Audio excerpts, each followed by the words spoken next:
परमात्मा पूर्ण ब्रह्म सर्व सृष्टि रचनहार कबीर परमेश्वर जी की असीम कृपा से आप प्यारी आत्माएं ये सत्संग सुन रहे हैं।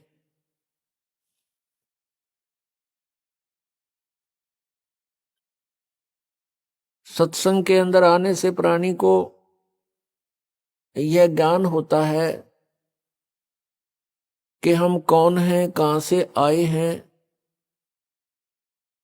ये जन्म और मृत्यु का विधान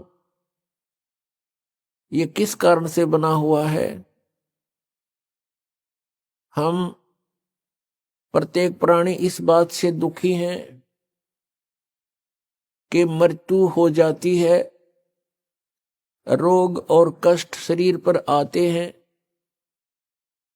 और हम इन्हीं के भय से, इन्हीं के बचाव में आजीवन लगे रहते हैं और मृत्यु भी होकर रहती है और कष्ट भी आ ही जाते हैं।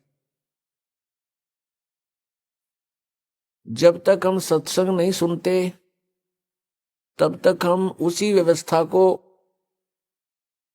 अंतिम मान चुके होते हैं कि यहां ऐसा ही होता है और ये सबके साथ हो रहा है, ये तो होगा ही होगा।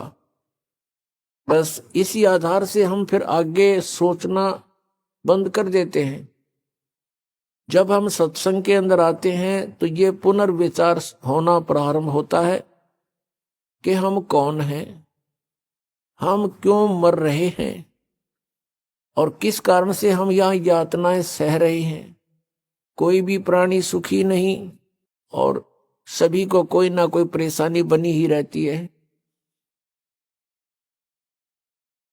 तो ये ज्ञान सत्संग से होता है और सत्संग जो यथार्थ ज्ञान होता है उसको कहते हैं सत्य माने सच्चा, संग माने जहां सत्य के आधार से ही सारी कार्य क्रियाएं हो, वचन हो, उसको सत्संग कहते हैं।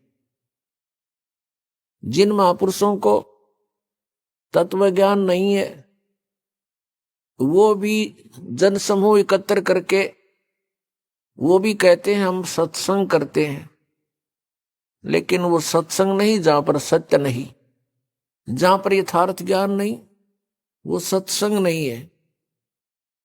तो पुण्यात्माओं, आपका सौभाग्य है कि आपको ये सत्संग सुनने को मिला है। जैसे श्री ब्रह्मा जी, श्री विष्णु जी, श्री शिव जी को जो अजरो अमर बताकर सत्संग किया करते थे, कहते थे इनके कोई माता पिता नहीं, इनकी जन्म मृत्यु नहीं होती, ये सर्वेश्वर हैं। वो सत्संग नहीं था, भले ही वो सत्संग